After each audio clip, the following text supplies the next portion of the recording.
예, 오늘은 신장에 관해서 말씀을 드려봅니다. 제가 신장이 안 좋은 거는 다 알고 계시고요. 그 원인은 지난번에 말씀드린 대로 첫 번째가 스트레스, 두 번째가 식습관입니다.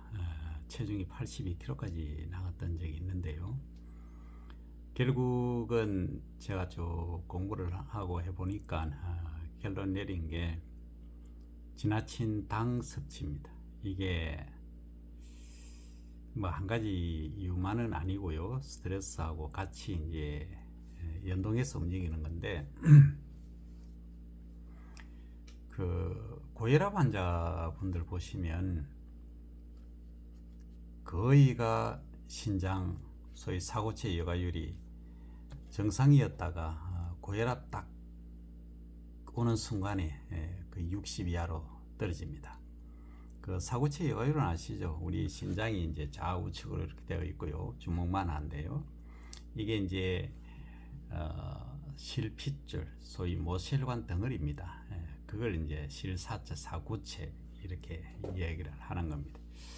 그래서 여기는 아주 이제 가는 그 모세혈관이기 때문에 이게 이제 당이 있으면요, 당이 다른 거하고 이제 겹친다든지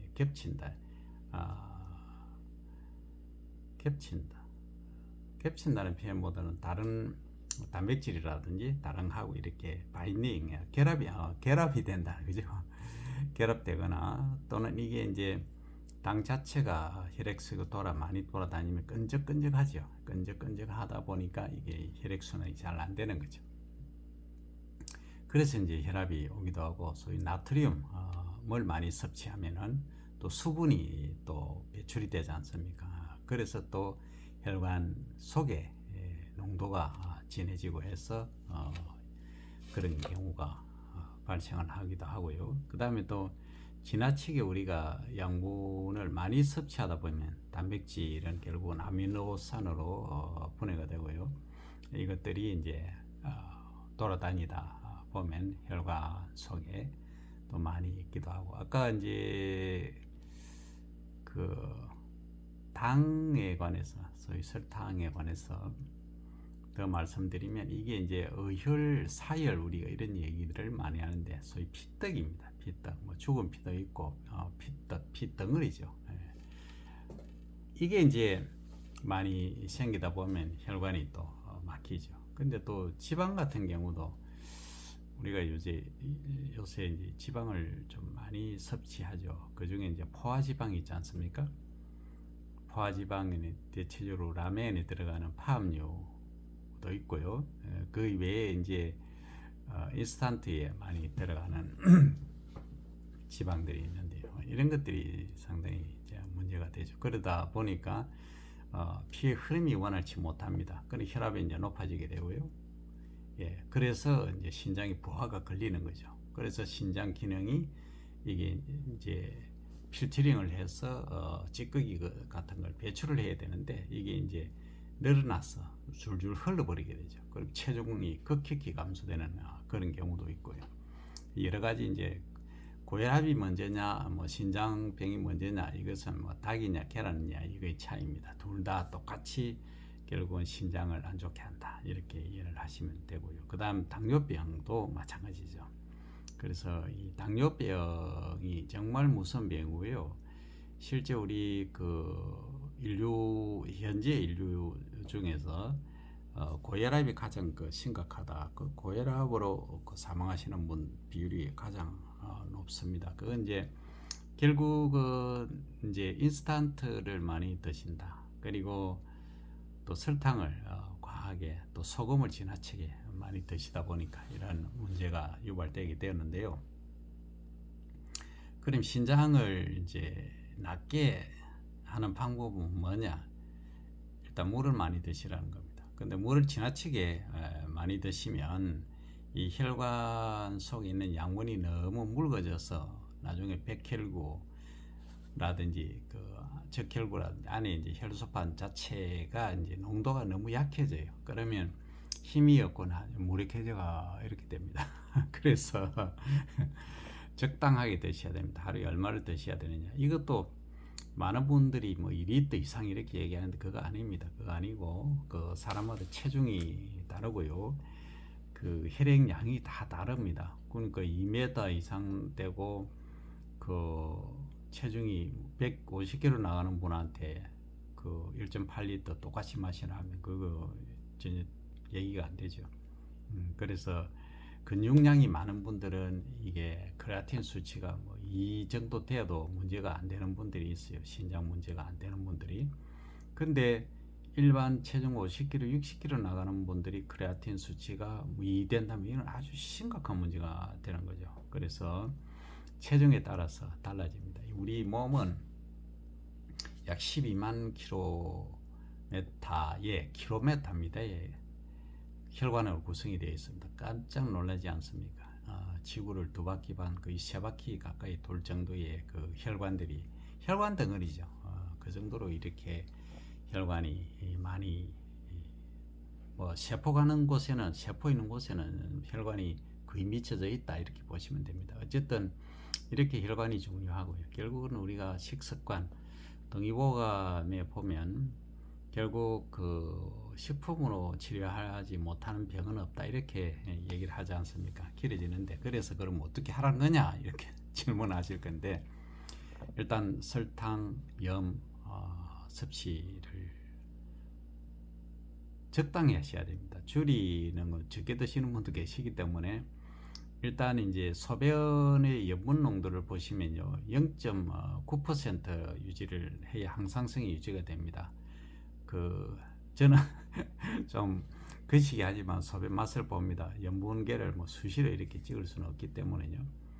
그 동의보감 그 허준 드라마에 보면 그 소변 그 맛을 보라고 하지 않습니까? 그 뭐 자기 소변 관계 없습니다. 살짝만 보면 됩니다. 그럼 어떤 분들은 단맛이 나는 분이 계실 거예요. 물론 병원에 가서 검사하는 게 가장 정밀하죠. 그쯤 되면 심각합니다. 당뇨죠. 그 전에 뭐 전조증상들이 다 있습니다. 그죠? 소관리라 해서 소변이 막 나오고 목이 마르고 이런 경우 그런 경우는 딱 전조증상이다 이렇게 이해를 하시면 되고 고혈압은 뭐 혈압 목 잡고 이런 경우 있지 않습니까?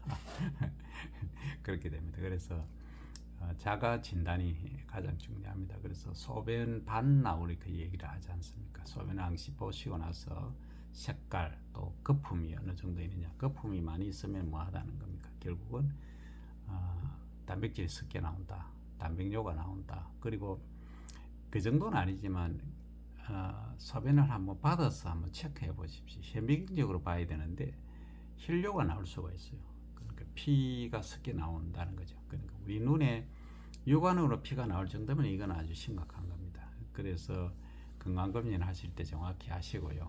그래서 그 해석도 잘 하셔야 됩니다. 그래서 지난번에 알려드린 대로 더 건강보험공단 어플을 까십시오. 갤러리 스토어죠. 거기 들어가셔가지고 더 건강보험공단이 있어요. 하트 모양으로 빨간색으로 된 어플이 있어요. 그걸 깔아서 자기가 지난번 그러니까 한 3년 전에 검사했던 거 그리고 1년 전 올해 검사했던 걸 쭉 흐름을 쫙 보십시오. 그래서 흐름을 잘 보셔야지 그리고 증상 수치네 빨간색 없네 증상이네 하다가는 한 방에 훅 갑니다. 건강한 한 방에 훅 갈 수 있습니다. 그래서 정말로 신경 쓰셔야 되는 부분입니다. 그래서 뭐가 그럼 신장이 좋노?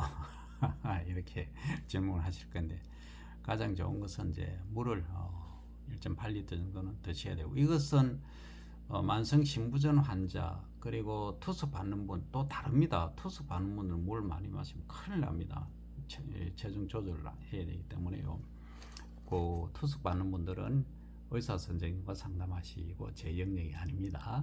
일단 그렇게 하시고 일반 만성 신부전 환자까지 2기 같으면 80에서 60이죠. 사고 치료율이.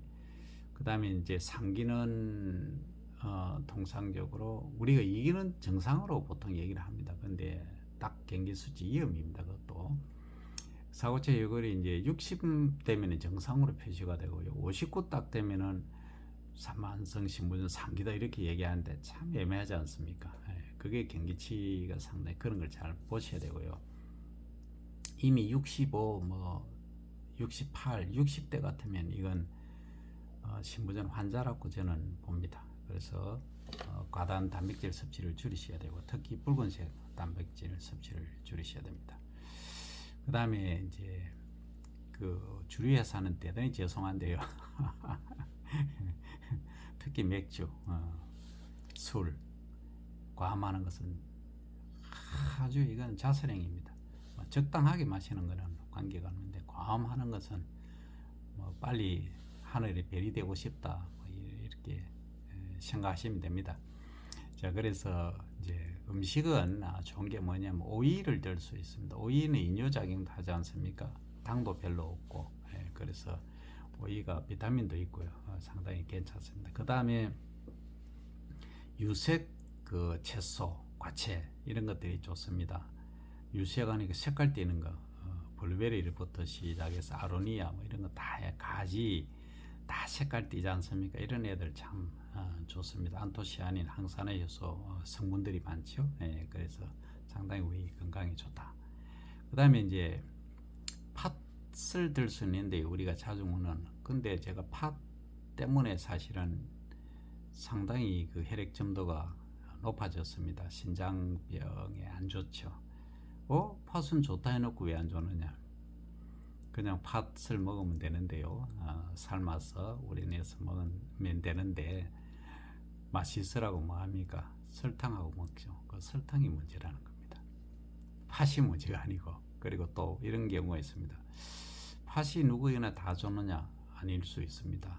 특히 이제 팥 삶을 때 나는 그 팥물 있지 않습니까? 이런 경우에는 사포닌 같은 게 물이 나오기 때문에 건강에는 아주 좋습니다. 항암 작용도 하고 아주 좋은데, 이제 그 위가 약하신 분들, 좀 냉하신 분들이 계십니다.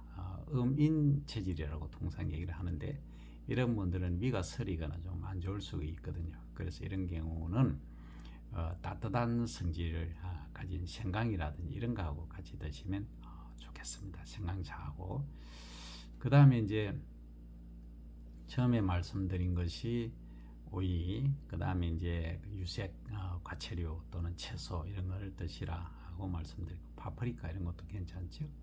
그 다음에 이제 팥 같은 거, 그 다음 메밀이 좋습니다. 저는 메밀을 적극 이제 강추하는데, 메밀도 쓴 게 좋거든요. 근데 문제가 있습니다. 독성이 좀 있기 때문에 반드시 그 무 있지 않습니까? 우리 그 메밀국수 먹으면 무 강판에 갈아서 이렇게 주지 않습니까? 다 이유가 있거든요. 그건 해독 작용을 하기 때문에 또 그렇게 드시면 혈압을 내리는 소위 혈압 강화, 그리고 또 혈관 형성에도 상당히 유리합니다. 이런 것들을 함께 드시면 좋겠습니다. 결국은 혈액 피가 잘 통하게 하고 혈관을 탄력 있게 하고 이런 것들이 아주 중요하다. 탄력 있게 하는 것이 결국은 그 팥도 그런 역할을 하더라 하는 것까지 말씀드리면서, 오늘 너무 길어지면 잘 안 보시니까 여기까지 일단 하겠습니다. 다음 시간에 뵙겠습니다.